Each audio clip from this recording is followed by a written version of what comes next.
brasileiro, atenção, atenção, daqui a pouco eu volto então com mais informações relacionadas então aí a essa triste notícia, né, da morte da nossa querida Paulinha Abelha, cantora da banda Calcinha Preta, porque agora eu quero falar de uma notícia também urgente. Pelo menos 6 cidades ucranianas foram atacadas por tropas russas nesta madrugada.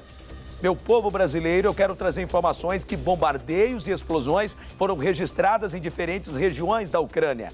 A população está em pânico. O governo ucraniano diz que abateu aeronaves russas e matou soldados. O repórter Sérgio Toski, é isso mesmo? Tá certo? Sérgio Utz está na capital da Ucrânia, Kiev, e traz todas as informações. Ô Sérgio, bom dia. Bem-vindo ao nosso programa. Situação tensa por aí, hein, meu amigo?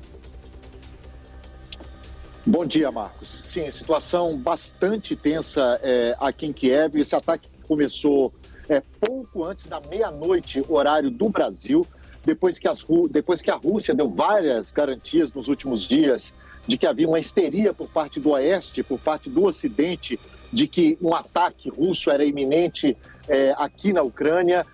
Isso começou fazendo uma pequena recontagem do que aconteceu aqui.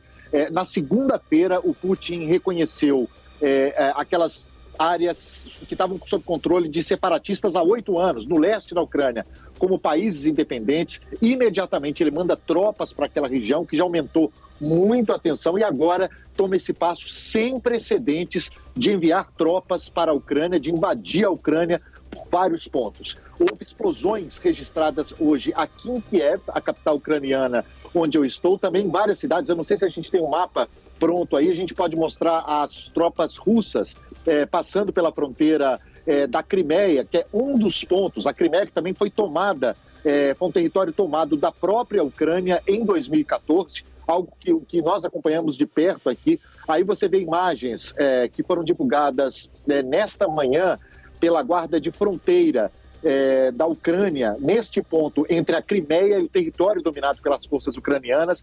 A gente vê tanques militares e carros e caminhões blindados cruzando a fronteira, portanto, indo em direção a cidades ucranianas. Essa imagem que a gente vê aí foi uma imagem enviada há pouco por um brasileiro que mora aqui em Kiev, que estava tentando fazer compras em um supermercado. Aí a gente tem outra imagem de pessoas com sacolas. As pessoas estão tentando ou se abastecer ou deixar a cidade de Kiev. Inclusive, há um registro de imensos congestionamentos na saída da cidade. Aí você vê a movimentação de tropas militares. É uma situação bastante tensa, Marcão.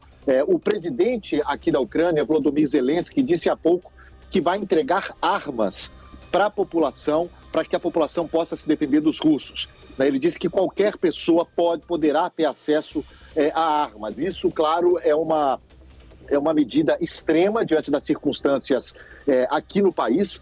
O presidente, inclusive, decretou lei marcial, já tinha decretado estado de emergência ontem, foi aprovado pelo Congresso, e decretou lei marcial.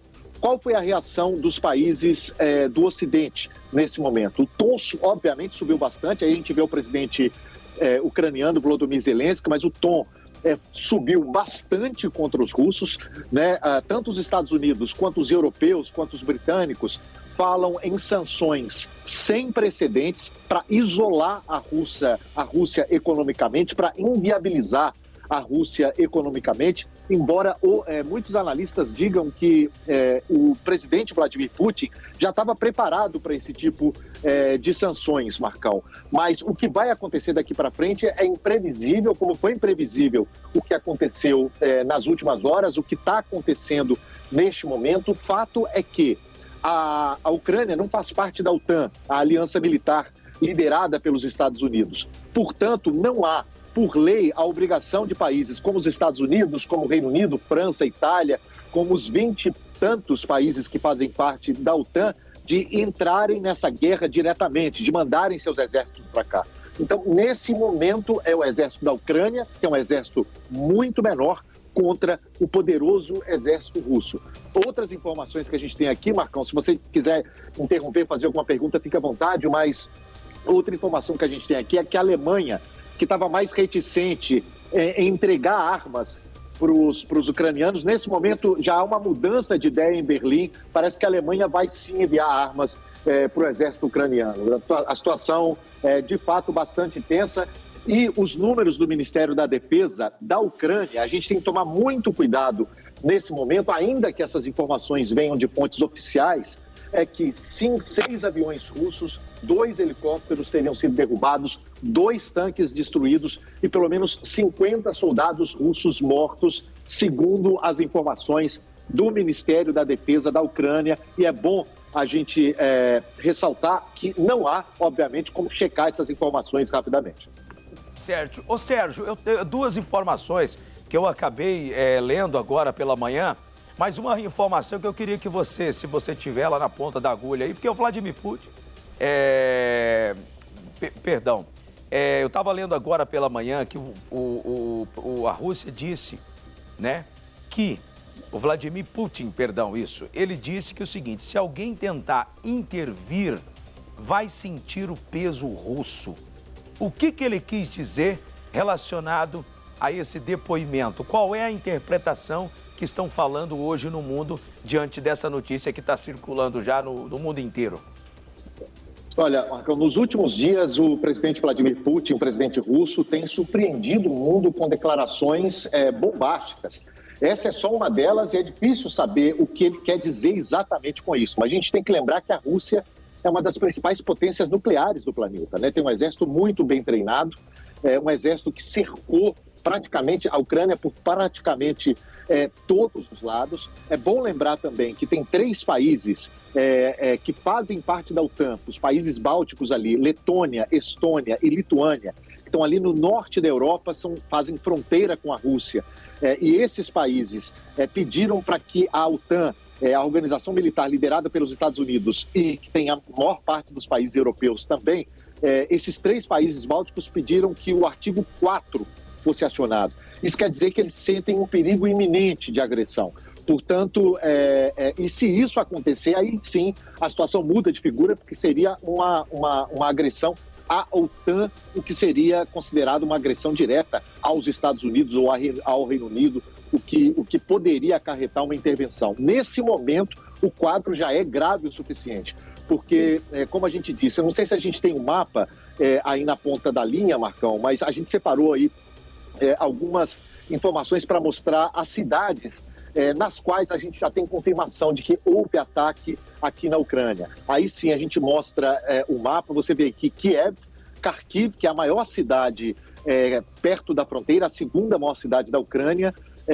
A leste a gente vê ali Slavianka, Kramatorsk, Mariupol, que é um porto importantíssimo ali no Mar Negro. Vocês estão vendo ali esse trecho de mar ali, é o Mar Negro, é um ponto de navegação, um ponto estratégico importantíssimo, não só para a Ucrânia, mas para a Rússia, para a Turquia, que estão todos naquela região ali, e Odessa. Então são esses pontos que a gente tem confirmação de ataques russos nesse momento, mas a situação, de fato, está fora de controle nesse momento. É interessante notar, Marcão, que a China divulgou uma nota há pouco, aliás, a porta-voz chinesa disse conclamou as partes para que se cuidem, para que mantenham, para que não tirem a situação de controle, como se a situação já não estivesse fora de controle, né? Então a China está meio que colocando panos quentes nessa situação sobre a situação aqui da Ucrânia, que é gravíssima. A gente já tem relatos, inclusive,